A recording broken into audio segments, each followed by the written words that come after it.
NASA Artemis mission के दौरान बहुत ही जल्द चंद्रमा पर मून बेस बनाने वाला है। लेकिन छठे दिन के बाद चांद की मिट्टी में उगाए गए पौधों की ग्रोथ धीमी होती गई।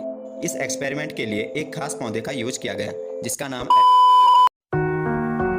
लोगों का चांद में बसने का सपना बहुत ही जल्द पूरा होने वाला है। चांद पर इंसानी बस्ती बसाने पर रिसर्च कर रहे वैज्ञानिकों को एक नई दिशा में बहुत ही बड़ी सफलता प्राप्त हुई है। चांद की मिट्टी में अब पौधे उगाए जा सकते हैं। अब इससे यह स्पष्ट होता है कि चांद पर खेती की जा सकती है। वैज्ञानिकों के लिए ये काम काफ़ी कठिन था, लेकिन उनको इसमें कामयाबी मिल चुकी है। चांद पर खेती करना बहुत ही कठिन कार्य है क्योंकि वहाँ पर मिट्टी बहुत ही पथरीली है। अगर अंतरिक्ष यात्री लंबे समय तक चांद पर रहते हैं तो उन्हें ताज़ा खाना नहीं मिल पाएगा।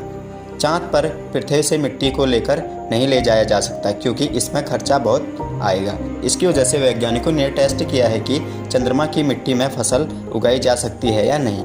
नासा के अपोलो मिशन के दौरान धरती पर चांद से कुल 382 किलोग्राम पत्थर लाए गए थे। लेकिन सवाल यह है कि जहाँ तक हमें पता है चांद पर लोगों ने रहने का सपना अब देख लिया है।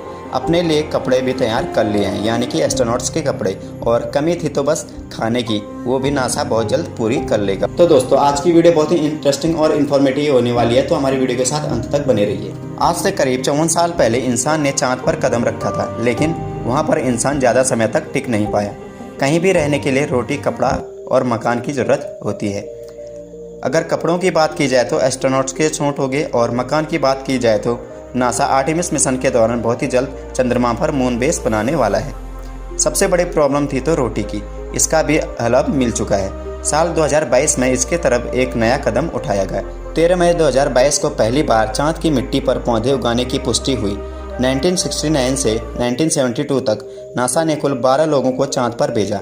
इस बीच एस्ट्रोनॉट चांद से कुल 382 किलोग्राम के चट्टानें, कंकड़ और धूल के सैंपल लाए। चांद से खुदाई करके लाए गए इन सैंपल्स को लूनर रेगोलिथ कहते हैं। लैटिन भाषा में लूनर का मतलब होता है चांद, और रेगोलिथ का मतलब किसी ग्रह या उपग्रह से ऊपरी सरफेस से लाए गए सैंपल्स को कहा जाता है। 2022 में फ्लोरिडा यूनिवर्सिटी के कुछ वैज्ञानिक नासा के पास गए और उन्होंने नासा से अपोलो मिशन के दौरान चांद से लाए गए मिट्टी से कुल 12 ग्राम मिट्टी ली और उस पर काम करना शुरू कर दिया।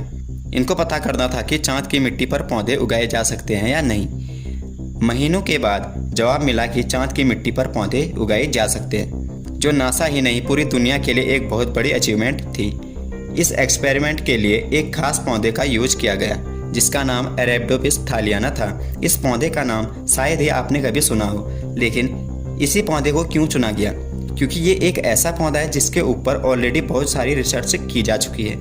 इसका जेनेटिक कोड भी रिकॉर्ड किया जा चुका है। तो किसी भी नए एक्सपेरिमेंट में इन पौधों में होने वाले बदलाव को बेहतर ढंग से स्टडी किया जा सकता है, इसलिए चांद की मिट्टी पर उगाने के लिए इस पौधे को चुना गया।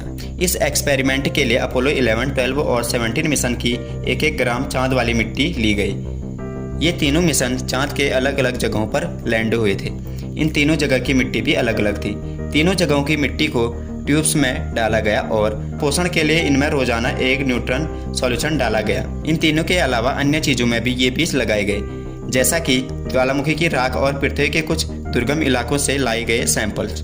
इन्हें तुलनात्मक अध्ययन के लिए रखा गया, ये देखने के लिए कि पृथ्वी की मिट्टी की तुलना में चांद की मिट्टी किस तरह परफॉर्म करती है। कुल मिलाकर वैज्ञानिकों के पास 6 सैंपल हो गए, 3 चांद की मिट्टी के और 3 पृथ्वी की मिट्टी के। बीज रोपने के 2 दिन बाद ही ये सभी अंकुरित होने लगे। ये देखकर वैज्ञानिक बहुत खुश हुए। इससे इस बात की पुष्टि हुई कि पौधों को अंकुरित होने में चांद की मिट्टी कोई दिक्कत नहीं करती। छठे दिन तक करीब हर पौधा एक जैसा दिख रहा था, लेकिन छठे दिन के बाद चांद की मिट्टी में उगाए गए पौधों की ग्रोथ धीमी होती गई और कुछ पत्तियों में लाल निशान पड़ने लगे और कुछ पत्तियां पूरी तरह विकसित नहीं हो पाई। खैर धीमे धीमे ही सही, चांद की मिट्टी पर पौधे बढ़ रहे थे। ऐसा इसलिए हुआ क्योंकि चांद के अलग अलग इलाकों में सूर्य से आने वाली रेडिएशन की मात्रा अलग अलग होती है। इससे वहाँ की मिट्टी में फर्क पड़ता है। 20 दिन के बाद इन पौधों की जेनेटिक स्टडी की जाने लगी और जेनेटिक स्टडी के दौरान पता चला कि चांद की मिट्टी में लगाए गए पौधे तनाव महसूस कर रहे हैं। इस तरह का तनाव तब देखा जाता है जब मिट्टी में सॉल्ट और मेटल्स की मात्रा बहुत अधिक हो। नासा का चांद पर आखिरी मिशन 1972 में भेजा गया। तब से लेकर आज तक किसी भी देश ने चांद पर कोई भी इंसानी मिशन नहीं भेजा, लेकिन नासा अब आर्टेमिस मिशन के तहत 2025 तक चांद पर दोबारा जाने की तैयारी कर रहा है, जो कि एक काफ़ी अच्छी खबर है। तो दोस्तों आज की वीडियो में इतना ही। अगर वीडियो आपके लिए थोड़ी भी इन्फॉर्मेटिव और हेल्पफुल रही तो हमारी वीडियो को लाइक कीजिए, और दोस्तों ऐसे ही न्यू और इंटरेस्टिंग वीडियोस को देखने के लिए हमारे चैनल योर अल्टीमेट गाइड को सब्सक्राइब जरूर कीजिए। Thank you for watching this video.